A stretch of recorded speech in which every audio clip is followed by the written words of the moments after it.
Why do you want funding? First reason, for boosting your production.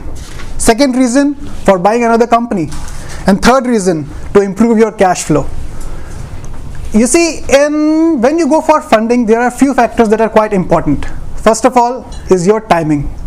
When to hit the market and at what value to hit the market. Startup financing is not just about raising funds actually. It's a holistic process that involves strategic planning, business development, and setting up goals which can be achieved with time limits and planning potential exits for your investors. So I'll take a point one by one and try to explain in detail. First point, timing. So actually, how many of you think that it's a good time to start a company which provide taxi services? Is it a good time? No, it's not a good time. India, exactly, not in India. Yeah. Because Ola and Uber are already there, and as soon as you hit the market, they'll probably eat you up. Right then and there. So the first most important thing to point is look at the market, see your timing, when are you planning to hit the market. Next is valuation.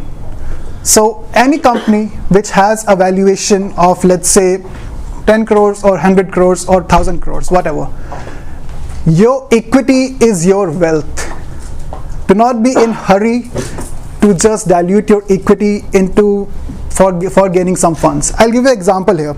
So we had a client who was looking to raise around 20 crores in the first go, and his company was valued at 50 crores. So he was looking to dilute around 30% and 30 to 40% of his equity.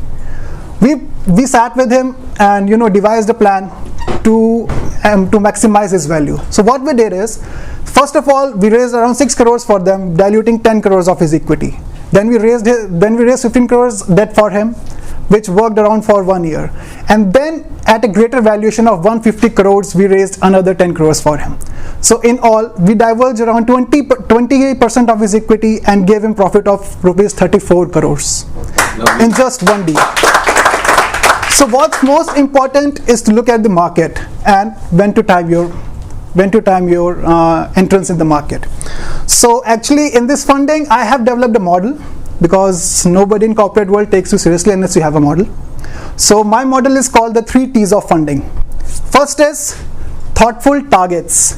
Always plan your growth, always plan your future with keeping in mind the amount of money that you require. So if I say, let's say if I take anyone from here, anyone would like to volunteer? I'd like to conduct, okay, Mr. Arun. So where do you see a company in the next 10 years? My company? Yeah. So at least 100 crore valuation. Okay, great. Okay, and let's work on some timelines. Okay, for the next 2 years, for the next 5 years, for the next 10 years, do you have anything in mind that how much of revenue will you be generating, how much of profit will you be having, and how much of funding that you'll be needing? Yeah, so not about the funding, but the revenue targets we have. Okay. Next 2 years we are targeting 10 crore. In next 5 years we are targeting 50 crore. In the next 10 years we are targeting 100 crore. That's great. So that's the most important thing, to always plan ahead and not just in, let's say that I want my company to be this big, I want my company to have this many customers. Always put figures, always put numbers in monetary terms, because unless you have that clear in your mind, you cannot do anything. Next T comes to transparency. By transparency, I mean all the accounts and all the figures in your book should be clean, and they should show what your company really is. So why transparency? You might think of saving rupees 10 lakh, 20 lakh today in taxes, but I tell you, in future your valuation is going to be hampered by at least 10-20 crores for those 10-20 lakh that you're trying to save now. So don't look at tax saving right now just for the sake of keeping your books clean. Look at it for the future valuation. Look at the future growth that you might be having in your company. And the most important part, the third T, is timing. As I said before, that the timing is the most crucial part of when you hit the market. So now, a brief introduction about what are the fundraising options that are available today available in the market. First of all, as the most common thing is debt that people use to raise. But let's face it, most of us here represent SMEs. We don't have much collaterals to offer to banks to raise debt. So what's the first thing that comes to mind? How can we raise money without having any collateral. So now these days there are a lot of new types of equity debt financing coming up, like venture debts.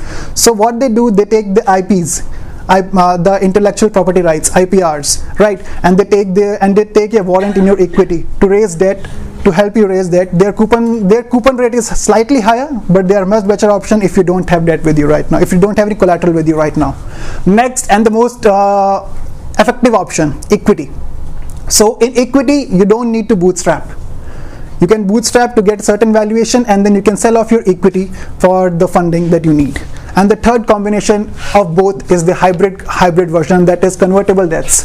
So what you do, you raise debt today, and then in future convert it to equity, and the coupon rate is much lower in those things.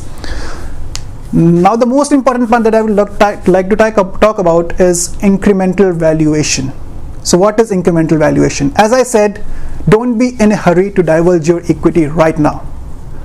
Make sure that you sell the parts of your company one by one, 10%, 15%, then 20%. In the market, it's called seed funding, Series A, Series B, Series C. So if you follow that sequence, you'll get a much better valuation. So we primarily help in companies raising seed funds, that is above 20 to 30 crores, and raising Series A funds or Series B funds, which can range up to 500 crores to 1,000 crores. So recently we have been working on some projects like waste management for a company that is looking to raise over 100 crores. We have been working with a hard liquor brand that is looking to raise over 75 crores.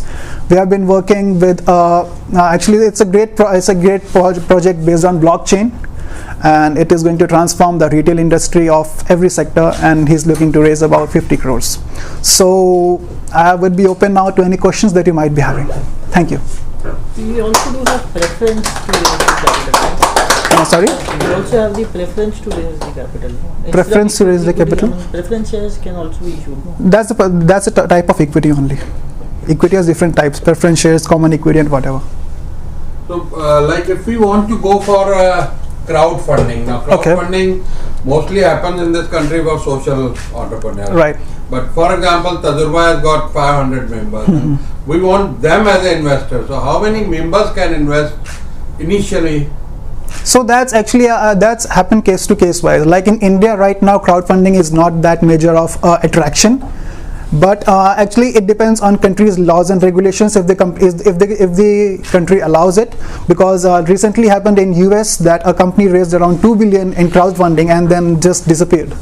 So now they are planning to bring any laws and regulations. But in India right now, there are no such laws and regulations. So any number of members can invest any amount they like in the Tajurba group as of now. No, but in Tajurba, only 198 people can invest. No, there's a guideline of the board that in a company, if you is inviting private placement, you can only invite 190 shareholders per year. No. It's not the case. Okay, so that's for the board members. That's for the board members. Yeah. One question. Okay. You said how do we get funds without collateral? Okay, so for that there are two right now. There in the market two ways. That is, first is equity, next is venture debt. So what venture debt basically does is that, let's say you have some purchase orders, some contracts. The bank don't take that as a collateral, but the new venture funds that are coming to India right now, they do take that as collateral as well. Your intellectual property rights or your purchase orders or your working capital management, they help you in those things.